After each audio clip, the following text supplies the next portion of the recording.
Hey guys, and welcome back to another video. Just going to quickly get into it. This is going to be me covering some master mode iteration changes that have happened for the 3.24 patch. This is not in the patch notes, some of this, and there are some important aspects that are in the patch notes, yeah? So we'll give you guys some insight to what the meta will change like in the 3.24 patch, the difference between weapons and some ship speeds. And let me know what you guys think in the comments. Yeah, make sure you like and comment, help me with the algo and stuff like that. And I will give you guys some info when it comes to some master mode changes, yeah? And just some of the patch notes that I think will have a big impact on PvP and combat in spaceships for Star Citizen. So this was captured from my live stream, keep that in mind. And I'll see you guys at the end. Part 2 of it. But there's some significant changes here. I've got some stuff, like one of the guys in our org actually did some tunings, and there's a lot of the meta for some spaceships is changing.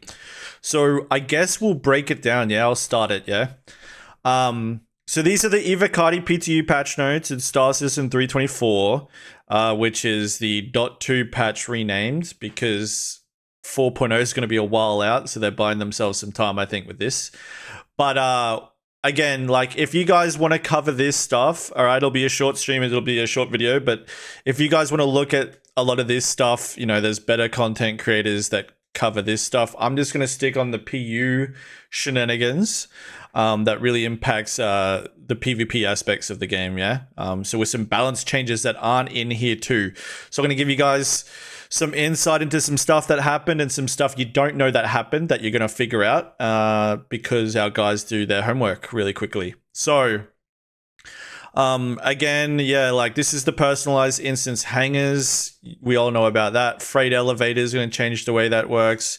Commodity kiosk updates for the SU size containers, sure. Hangar decorations, again. All right, so here's the first one that crosses the PvP master mode side of things, yeah? It's the added ESP dampening strength modifiers to the game settings tab. Now, the reason this is a huge deal, guys, it's a massive deal, and we were protesting this, like kicking and screaming with CIG about, hey, this is a bad move, when they forced both of the sliders into one single slider under the assumption that they wanted to make things simpler. But what they did is they locked us into some really bad ESP configurations, because when you're changing the size of the bubble, which is the ESP, the invisible bubble, and then the strength that it is at the center at the same time, they don't work that way. Like you definitely want to increase one without increasing the other. It's the difference between those two settings, which is important. And the fact that they unified that was a huge mistake. Like I got into it pretty heavily with Yogi in Discord about how I thought this was a bad move for the game. It's going to make a terrible aiming experience for a lot of people, and thus it did. And that's why a lot of the master modes combat feels really bad when it comes to nose control, is because they've forced you guys into a certain ESP setting, which does not apply for every ship and is a different experience. So they have backed that up and made a fixed zone size, is my understanding. So where some players preferred 12 as the zone size, some players preferred 20. Some weird players had 5. And what that does is just, it reduces the edge of the ESP, right? Like it could be like this if it's 20, this if it's, 8. It reduces the edges of it, and then depending on how high the dampening was, that would decide how strong it was, gradually as it made its way to the center. So now I believe my understanding is we don't have any control over the size, which is okay because we don't need the size of the ESP bubble, isn't that important. What is important is being able to control the dampening of that, right? So like if you preferred pre-master modes 1.25 ESP dampening, for example, you just need to accommodate that for whatever the size of the zone is now. And it's just going to be a preference, yeah? Like depending on the weight of your joystick, the weight of your mouse pad, the springs in your joystick, do you have center cams, space cams or not? based off that, you're going to decide what ESP strength you want. And that's a great thing. So this is a huge win. Means in master modes, we can all expect to log into the game and actually find our own path to dialing in your own aim settings. So we love this change. Props to Yogi for doing this, but it should never have come in the first place. Yeah, like we needed ESP to... ESP is like essential in this game. It is like the most important setting in the game, and for them to do what they did was really disconnected. But strength of youth may be they've spent, but his eyes hold the secrets of 100 campaigns. Sin, I appreciate it, brother. Thank you. FIIN_SC just subscribed. Thanks, man. I appreciate it. So, yeah, again, restoring the ESP dampening strength to us and allowing us to configure that individually of the zone size is a huge win, and should increase everybody's accuracy across the board for master modes. So we like that. Huge dub. Yeah, really happy with that. We can expect a lot of people's aim to improve, and you can get rid of that gross feeling that a lot of people have had. There's still a lot of issues when it comes to jerk and oversteer and stuff like that, and those are inherent to the flight model, but now you can at least twist the ESP dampening to match the ship you're in, the location you're in, the controls you're using. Yeah, so again, yeah, massive win on that one. I'm glad they saw reason in that and changed that. Yeah, and I think a lot of this came from the Shadow Moses Discord. I think we can comfortably say that a lot of our protest is why this might be back in place. And yeah, I'm very happy with this. And I think a lot of people are going to be far more satisfied with dialing in their aim now. So awesome, awesome, awesome. Here we go. Made further minor flight controlling tunings to most ships for afterburn and SCM speeds. I'll cover that soon. They increased the RSI Mantis engine attachment health. Okay, so just made the... because a lot of the time when the RSI dies, it dies because it's lost an engine, so that's great. They reduced the RSI Mantis emissions. That's great because they're missile magnets. And the problem is that when someone brings one of these to a team fight, they just get launched missiles at because they have such high emissions that it's really hard to evade the missiles. So they're no longer so much a sitting duck, because they will get primaried in a team fight that's dependent on being able to quantum jump away, so that's great. They also greatly increased the health on all gimbal ship sizes, so that's just the turrets. We like that. The reason we like that the most is the Anvil Hornet, yeah, because the new F7A has really low health components on the turrets. Happy to see that buffed up. Okay, what have we got? Severe desyncs when it transitioning to EVA. I wonder if this is tied to the Star Marine spinning around doing 720s or whatever. I'd be curious. What else have we got? We got some fix to the Spirit and the Scorpius mounts, it looks like. We have changing vehicle components in the VMA can cause ship internals. I think I've run into this, but this is a rare bug where it deletes the ship components. Here we go. So the Anvil Hornet F7A Mark II in the PU and AC, the canard nose turret has a low health pool. That's been fixed. So a common occurrence and an issue with the F7A Mark II is that it would lose its turret really quickly to damage. So you take someone's shields off, the turret would get damaged a little bit and would come off, which is actually kind of introduced a bit of an interesting meta, because you could do some tricks with that. Like you could try to disable opponents and reduce their damage output by almost targeting and going after those turrets. So that's interesting, but we'd like to see that fixed because those ships can get reduced to 2 weapons really quickly. So that's great. We gotta assume they did that for the top turret too. What else has we got? Oh, multi-vehicle ACPU physics. When a vehicle is obliterated into parts, serving client performance is severely degraded and takes extended periods of times to recover. That's great. Yeah, like when ships get destroyed, the performance goes down. They fixed that. That's a huge win for the PU. Yeah, that's great. We'd like that. What do we got? We got interior cargo beams. We got doors. Scorpius PU turrets gets fixed. Sure. What else? Clash, oxygen. Yeah, okay, great. Actor players in EVA prone can position their hands to shoot through and be shot through glass. AI are desyncing during combat inside the UGFs. We like that. UGFs are really problematic performance-wise. What else have we got? The Retaliator room. Retaliator interior has asphyxiation issues. Okay. What else? Okay, the Anvil Hornet F7A Mark II, the vehicle turret, the ball turret, has a fixed health pool. We're happy with that. The raw strength of youth may be spent, but his eyes hold the secrets of 100 campaigns. Everyone just subscribe. And then Kestrel, yeah, appreciate it, brother. And we'll get into Kestrel's patch notes himself pretty shortly, so that's great. All right, so... but another really interesting one too is the Anvil Hornet F7CS Mark 1 PU.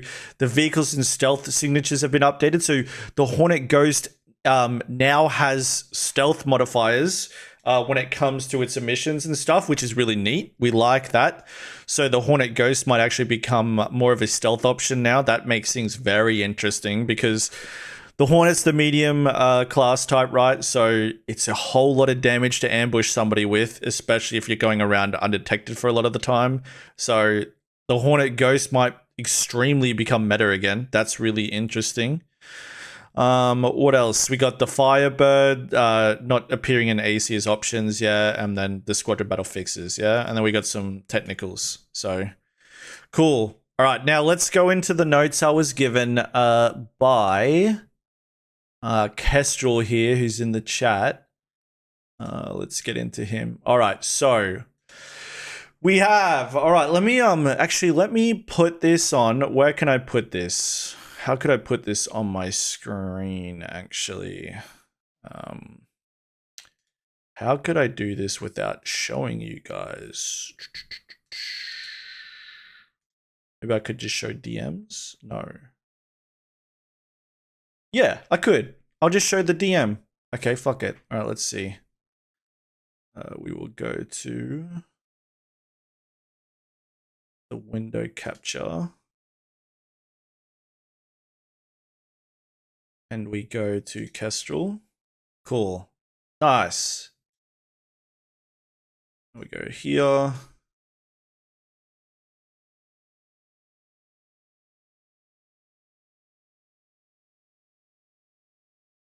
Okay, let's just make sure we're not leaking anything here. We go back here.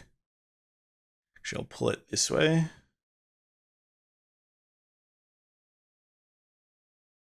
Okay, great. And then if I go higher. Oh, yeah, great. We can keep going higher than this. Okay. Okay, perfect. All right, so let's go through Kestrel's patch notes, all right? The Kestrel patch notes. We're going to be so careful not to share all the secrets that sit in this Discord. But, all right, so weapon changes as well. Attrition damage buffed by 15% across the board, which is repeaters. Holy schmoly, that's a lot. The CF repeated damage goes up by 20%. Yeah. The FL cannon damage buffed by 13%. All right. Light strike cannon damage buffed by 13%. NDB's damage buffed by 17%. Okay. The SF7E, the Ares Ion, and stuff that got charge time got reduced by 13%. And the fire rate got increased by 20%. Warlord cannon speed, which is the Vanduul ships, the cannon speeds went higher across the board for both. That's crazy. Okay, flight changes. We've got the Blade, the Buccaneer, the F7A, the F7C Mark II, the Gladius, the Saber, and the Talon. No major changes to accelerations, boost pulls, or rotations. The Gladius boosted top speed got buffed up 20. Yeah. The Gladius top speed got buffed 20 more. So that's kind of nice, to be honest. And the Hornet series got its top speed nerfed by, what, 20? It's like close to 20. 61 minus 98. Yeah, like 20 to 30. Okay, interesting. So the lights came up a bit and the Hornets went down. So this means that Gladiuses will likely definitely have more capability of pushing on to Hornets, and Hornets will have a more difficult time in defending themselves We like that, yeah? That's like a big one. Like, we very much like medium fighters paying the price for positional combat, and we definitely like giving light fighters more positional combat, yeah? We could probably also assume that this is tied to some of the others, like the Talon and stuff. Do you know, Kestrel, you're in chat, do you know if the speed got increased on the Talon or Arrow at all, or is it just the Gladius?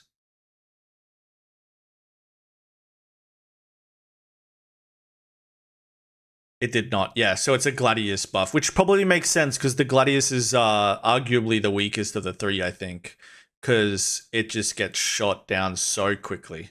Yeah, so quickly. The ESP slider is getting moved again. We covered that, but that's super nice. The temperature curvature is confusing. We think that 1 is actually 1.15. The slider is also not linear, so stepping down a slider is not the same amount every time. That's the big one. But, so, in summary, guys, we have Gladius movement buffs when it comes to the ceilings of the speeds. Only a tiny fraction of a buff, which we like, yeah? Like, creep up to it. Don't give it a gigantic chunk. We like that. We don't want it to have interceptor stats all of a sudden. And the Hornets, which we all know is the meta right now, despite what other people think, we know the Hornets are the meta, and they paid the price in the movement department. So what we can expect from this is more Gladiuses performing more positional combat. We love that. And being able to play aggressively, and Hornets having a more difficult time to defend themselves. We looking at the Warlord cannons, and my understanding is the Blade's going to perform a bit better too. We like that. And repeaters are on the up. Yeah. And it looks like the Ares Ion, we might want to confirm that in chat. If you guys know if the SF7E is Ares Ions only. But it looks like they got some buffs too. So repeaters across the board, up roughly around 15% with some exceptions. The CF repeater damage, which is probably the most reliable repeater, got up significantly. And these heavy hitters, you know, not as much, but definitely got buffs. So I guess we can expect TTK has not, time to kill has not slowed down. If anything, it's picked up when it comes to repeaters, but there's just some more viability in using repeaters in comparison to cannons, yeah?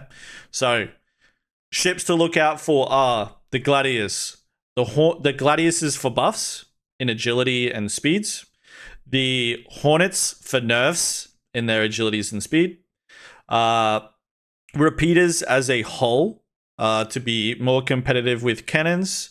The Blade getting speed and range increases on its cannons to be more viable. And ESP, which is such a huge win, getting a buff to give you guys some more customization. Yeah, so there you go. Those are the patch notes for .24. Awesome. That's what the next iteration of Master Modes looks like. Yeah, we can definitely expect some more, but this is definitely significant. This changes things up a lot. Yeah, like repeaters are definitely going to start performing now. And most importantly, ESP customization is back. Love that. The Hornets eat a bit of a nerf. Yeah, so there you go. Where are these notes at? They're in the DMs with Kestrel1.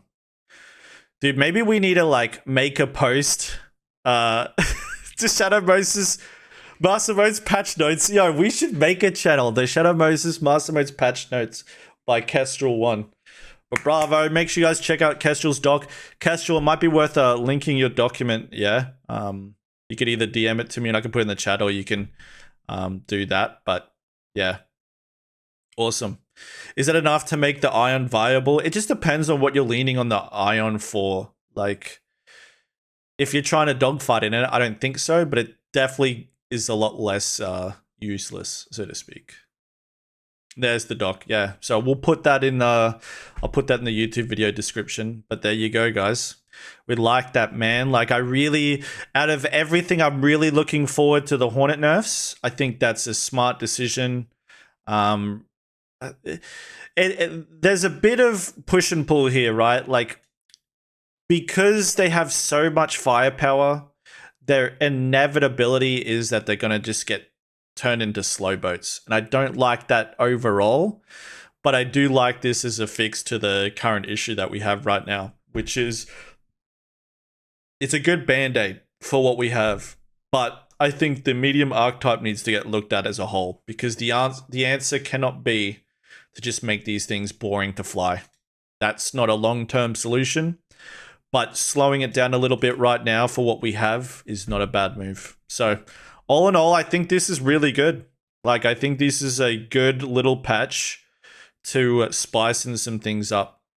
Definitely some more work that needs to happen in the big picture. And some like fundamentals of what is some of these archetypes get looked at, but this is good. Yeah. Isn't the Inferno still almost always better? It just depends, right? Like, it's hard to like, how do you describe whether an Ares Ion and Inferno is good? Because are they good at completing their tasks? You know, or are you expecting them to perform in dogfights? So it just depends on like, what's the scope? What's the purpose of it first? And then how well does it perform at that role? But yeah, more Gladiuses. Like, I worry that the Gladius boosted top speed buff, which is 20, and this adds up, right? Like, it's, you got to look at the buff to the Gladiuses as top speed and the nerf to the Hornet. It's that comparison. So you got to add those numbers between the two, and that's close to like 60 difference, which will make a difference in those 1v1s for sure. But the Gladius has a problem with its hull. It's too fragile. It gets too barraged by many ships. Yeah, the arrow is still underwhelming. Yep. But also, though, Zugma, with repeaters buffed, that means that range gameplay is now stronger. Like, playing at range is now stronger, because at the moment, cannons are really strong and you want to get close to use cannons. With the repeaters, because they have such a wide spread and stuff like that, you can actually afford to hold a bit more distance, which actually indirectly buffs the arrow, because the arrow is great when it comes to distance because it's so small.